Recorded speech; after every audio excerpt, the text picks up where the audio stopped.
Ladies and gentlemen, welcome back to a brand new episode of No ID Podcast. It's I, your host, Jerome Davis, formerly known as Jerome Davis. But right here, I have a creative actor, comedian, content creator. This guy is really next up, coming up into the comedy game. If you haven't seen him, you will now, but we've seen him all across the internet. Some of y'all know him as Sherman, aka Herman from the Country Wayne skits. Dontee Ray, the man, the GOAT, the legend himself. Hey, that's a hell of an introduction. I appreciate that. Hey, I almost had to start looking around. Like, what are you talking about? Thank you, though. I'm humble. How you Hey, doing, brother?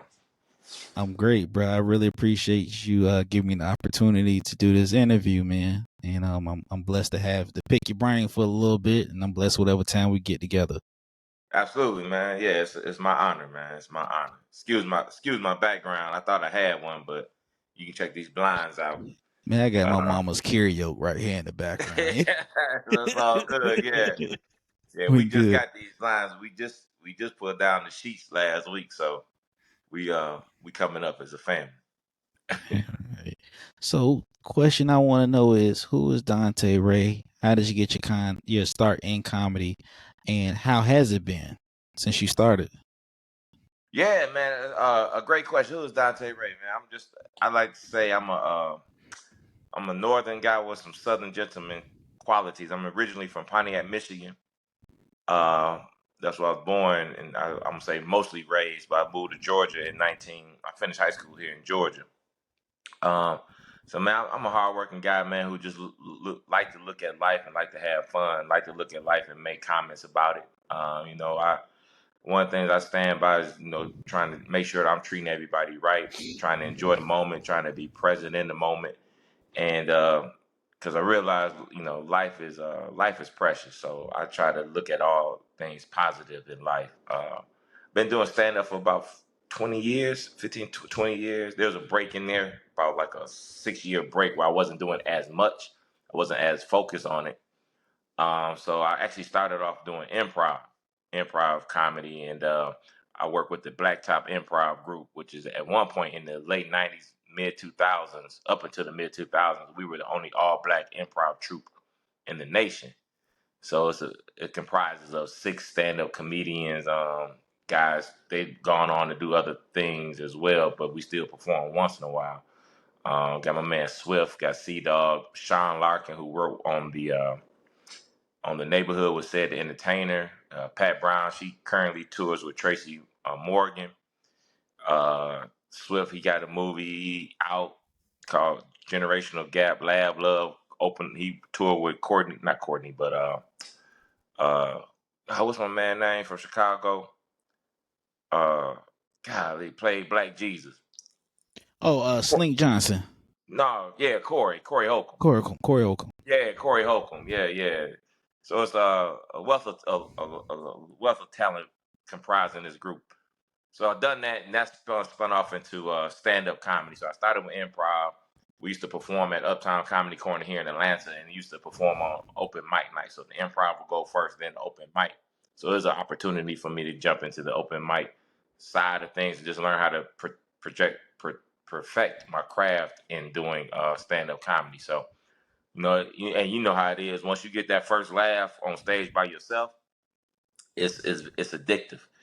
And I was always thought of as being the funny person in the school or in the family. And people, I was like a lot of comedians. They say you should try to do it. I just never knew the avenue. And then once I found the avenue, I started doing comedy, man, and never looked back. Definitely. Who was some of the comedians that inspired you into getting in comedy? Like, who was that? Or was that special that made you say, you know what, I think I can do this? Yeah, man.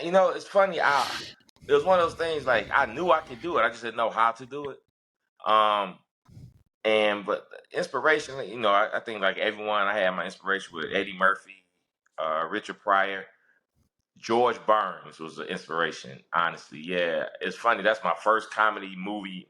My dad was, I think, out creeping one time, and he he dropped me off at a theater, like 4 years old, watching this white man on the big screen doing the stand up thing. They didn't really know what it was, but I enjoyed it.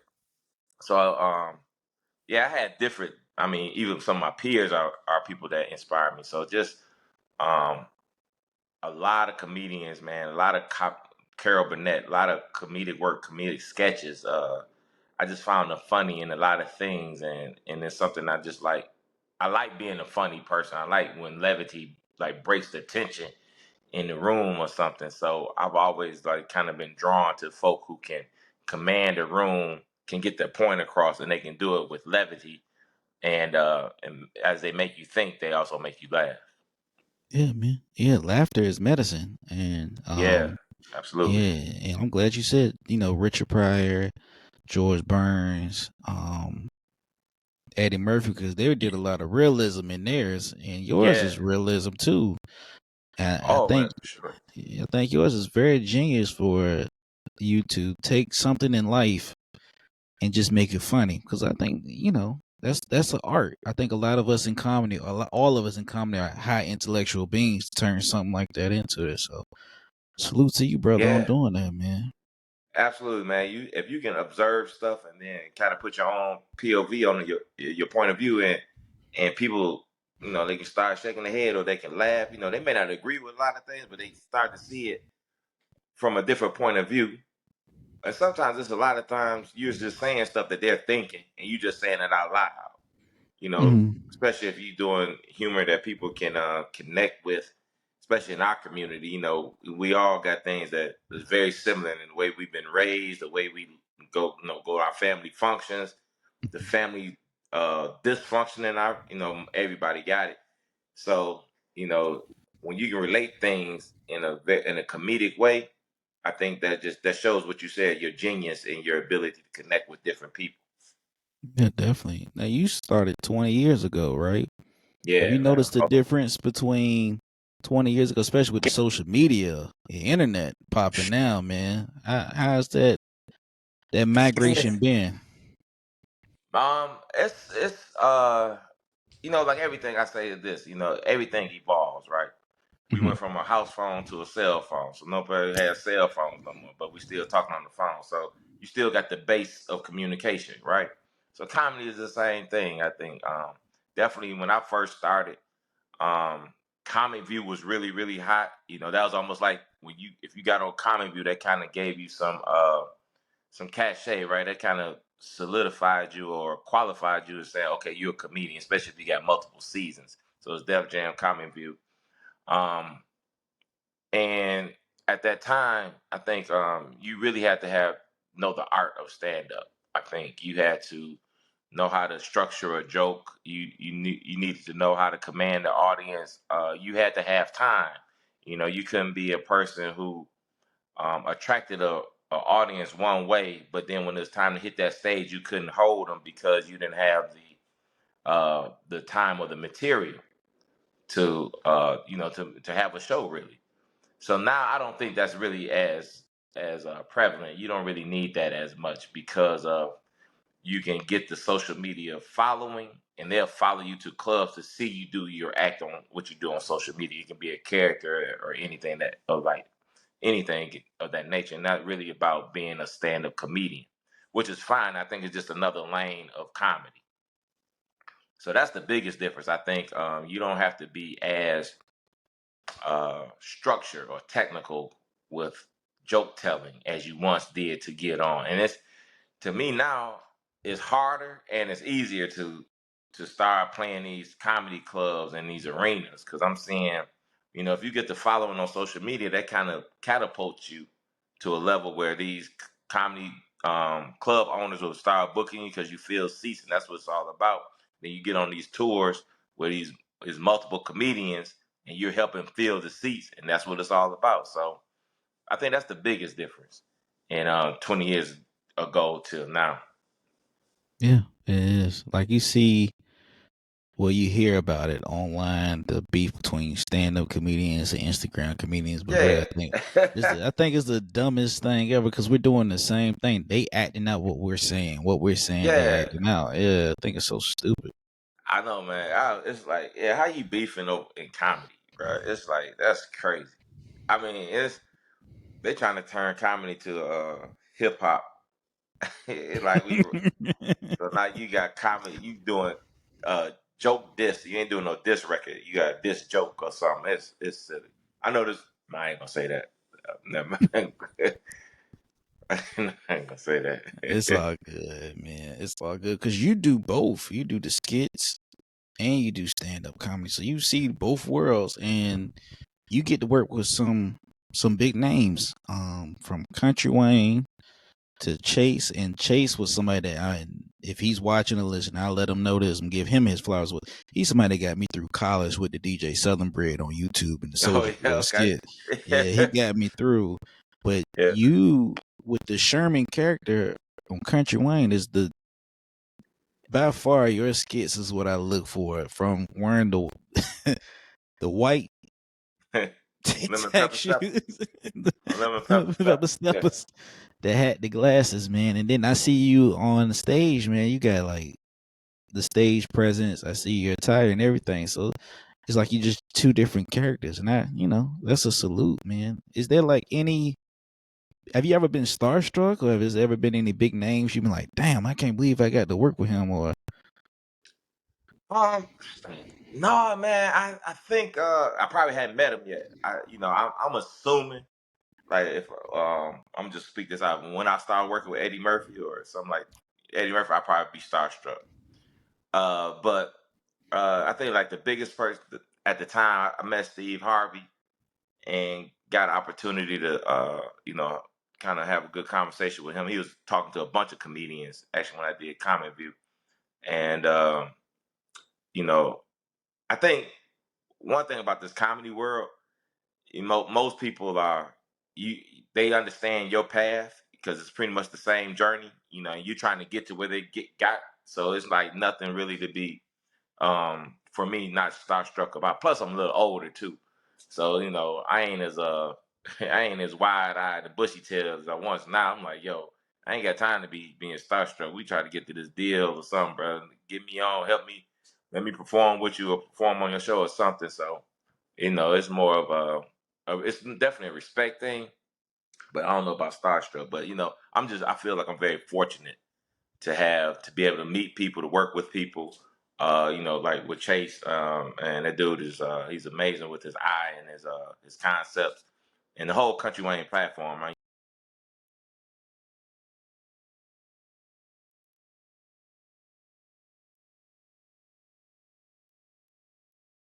can't hear you.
I can hear you. Oh man, my bad, bro. You okay, man? Bill collector. This ain't live, is it? Nah, this ain't live. Oh, I'm gonna get. I got my okay, homeboy just hit me up. He gonna chop it up for us. okay, cool, cool. Yeah, man. So whatever I was talking about, that's what I meant.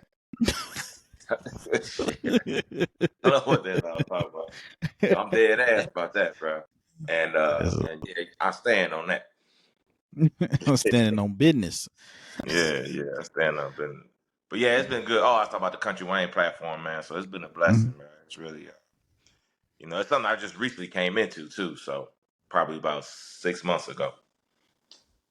But your character just really stands out with the skits, man, because it reminds me. I don't know how it is where you at, but here my grandfather was the Sherman character, so Yeah, so yeah, man, yeah, that's man, what I hear a lot. And it's like, somebody's uncle. Everybody got this type of person in their family, Um, definitely, and you just take it from some. I've seen it too. Like I got uncles and daddies. My daddy's was like that. So stuff I can relate to. definitely, man.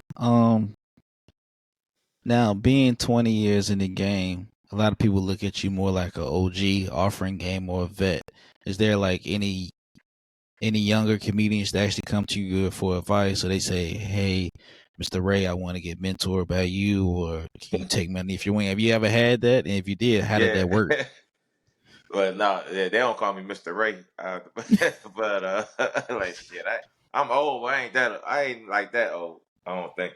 Uh, you know what it is, man. I offer too. It's like if I see the young comedians out here, and Atlanta is a good place because it's a lot of comedians here, man. Young cats that's coming up trying to do their thing. But some comedians are like Raheem Holt, a young brother down here, man. He's really making some moves. Uh, who man? It's just a lot, bro. Cat named K Striggs. If we out or something, I see something that I can help them with. I try to, but more or less, bro. I think comedy is also just it's an individual sport too, right? You kind of learn from people who've already been there, but that's if you want. That's if you want to learn.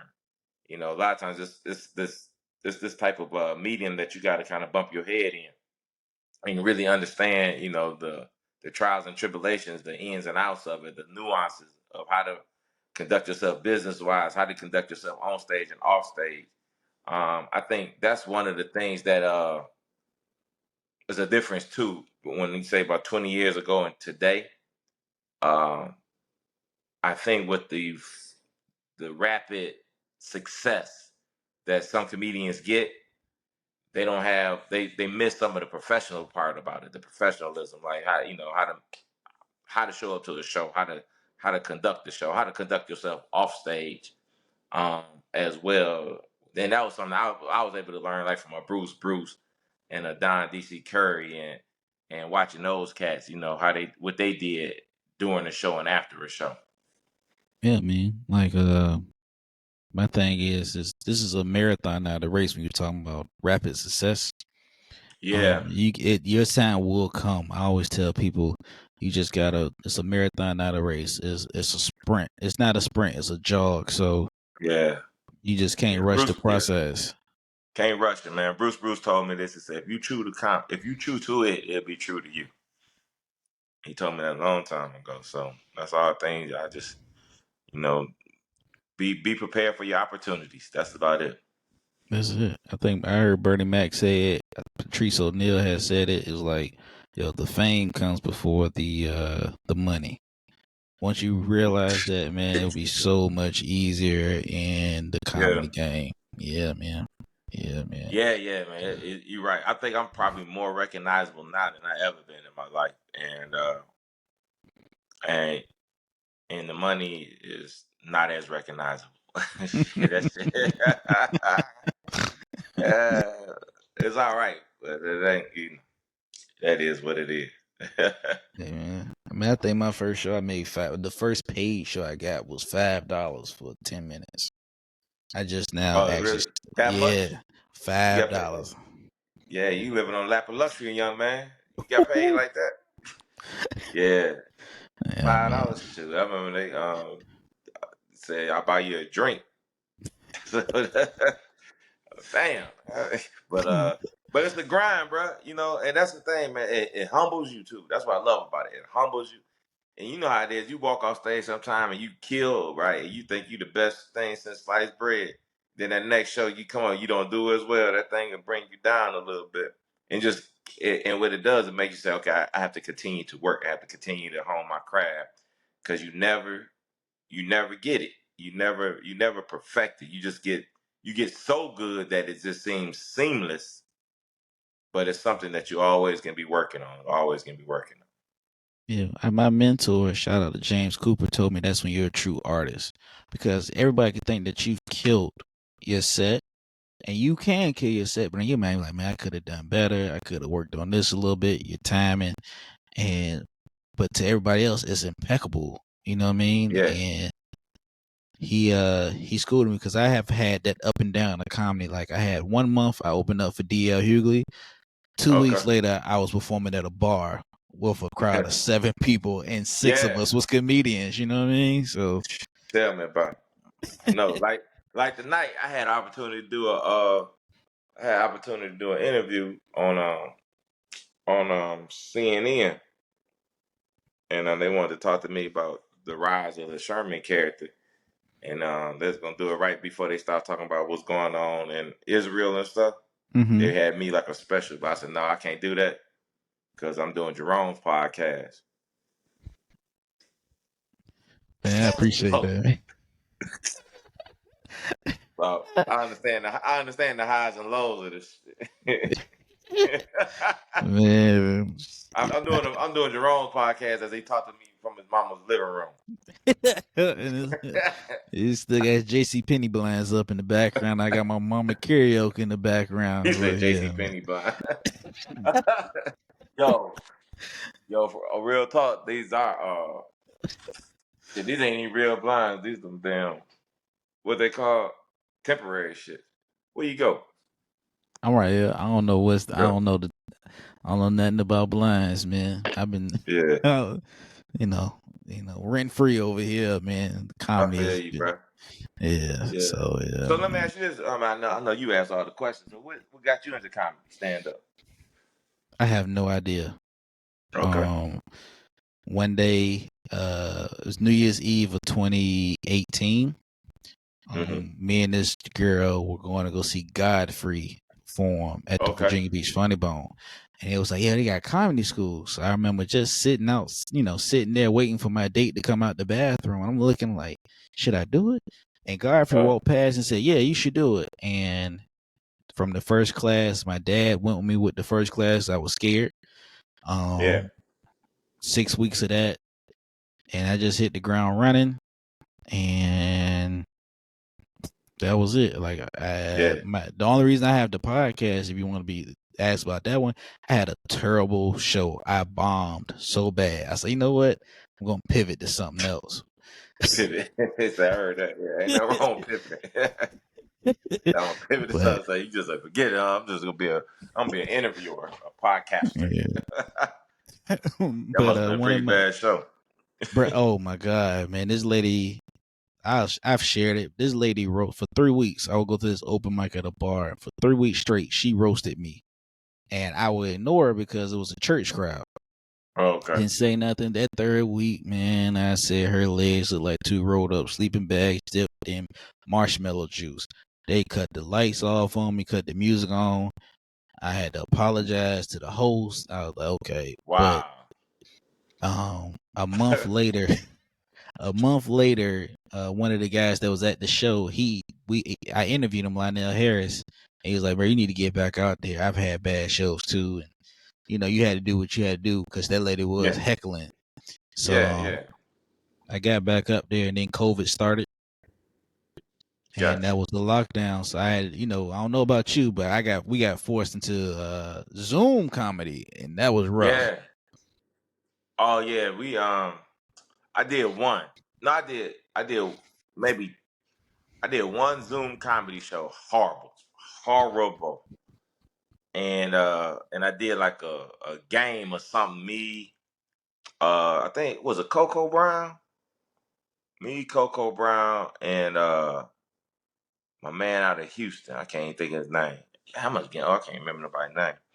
But yeah, I hated that, man. But lucky Atlanta stayed open pretty much. I think we shut down for like about 4 or 5 hours during COVID. Then we was like, shit, we back out here. And they just turn your head when you cough. Shit, let's party. And and that's what we did, man. So we was able to have a comedy club, so we didn't slow down as much. We had protocol, which wasn't nothing, obviously.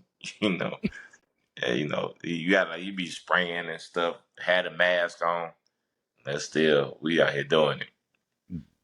We was shut down, man. I did 17 or 18. I kept count because I downloaded the app to do it. Zoom shows. Wow. And yeah, talk Yeah, about thinking you bombing. Yeah. yeah. That's what that it's hard to do comedy. You can't hear that instant feedback. I'd rather hear boos than nothing. Shoot, but damn, Definitely. yeah. Yo, you I say ain't you performed at Virginia House, the Virginia, Beach what's Funny it called? Bone. The Funny Bone in Virginia Beach. Okay. That was that? No, I wasn't there. There's another comedy. Was a comedy house in Virginia Beach too? Virginia Beach House of Comedy. It's gone now. That's gone. Yeah, yeah. I've been there a couple of times. Yeah, yeah. Okay, that's what's up, man. Yeah, it's only 2 comedy clubs here, man. It's Funny Bone and Kazi's, and after that, man, you gotta go up north. So Okay. yeah. Yeah, Yeah, ain't been man. to VA in a minute. You ain't Yeah. missing much. You ain't missing much. Okay. You ain't missing much, man. Yeah, we're gonna get that CNN interview next though, but you ain't missing much, bro. Okay. Yeah. For sure. Before we close out the interview, is there any advice, any jewels that you want to give to anybody that's looking to follow into your footstep or get inspired by you by watching your clips online and seeing your profile? Yeah, absolutely, man. I would say if you're thinking about getting into comedy or becoming any entertainer, I definitely and humbly tell you don't do it. That's my advice because I ain't got mine yet, and I don't need no more people out here trying to get it and mess around, jump and leapfrog me. Then I'm gonna be pissed at you. Nah, I just I think honestly, man, life is too short not to dream big. Dream big. Go after it. Go after it. If you got the support of your family and friends and family, all well. But even if you don't, if it's the thing that's keeping you up at night, if this is the first thing you wake up and that's what you're thinking about, it's your passion. You know, let and you scared to do it, whatever. Let fear be the motivator that you do it. Whatever it is, just especially doing stand up, just try it. Get on stage that one time, and regardless of how you do, I'm sure you're gonna fall in love with it if you want to be a stand up comedian. Because it's something about that microphone, that stage, and being in front of those people and being and just opening up yourself to those folks. I think it's a drug you can't match nowhere else. It's a high you can't match anywhere else. But I would definitely say, be true to yourself. In everything that you do, be true to yourself and and go for it 100%. Don't put one foot in and have other foot tap dancing somewhere else. If you're gonna do it, especially if you're young, jump in at full throttle. Don't stop. Yeah, man. I say do it when you got a hairline because I'm losing mine. Oh yeah, man. How old are you, bro? 34. Oh, at least you got to the 30s. I lost mine at 25, bro. Mine was looking just like that. Nah, they ain't looking at it. Wasn't looking at George Jefferson like that. But I was in a wedding and they had an aerial shot. Mm-hmm. Oh man, my stuff was looking like wait, I was missing all this right here. It's just thin and thin. I said, oh no, I gotta cut it. But I know it was a girl I was dating.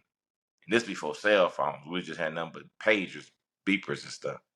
And I used to be paging her when I was dating her, and she'd take forever to call back. And I used to be like, man, where is this motherfucker? Where is this? So I be doing this shit. This shit, chick made me rub all my goddamn hair out. So now I've been bald for almost 20 years now. Man, I started losing my shit at 16, man. I don't know what happened. And you say you 34? 34. Yeah. Bro, go ahead and think about shaving it off, bro. you Nah, looking man, you know you what? looking my age. That's what you look grown. You look real grown. I'm No, gonna I let just like this it's cool. I can take the joke because I got a whole bit about me my barber spraying Beijing on the oh head no. one day. So I was like, yeah. yeah. But You know. it's all good, man. Yeah, man, yeah, I, bro. Do you? Hey, it's a signature move right now. So run with it. definitely, brother. if anybody wants to get in contact with you or follow you, are they able to follow you? How do they follow you? Yeah, man. Thank you.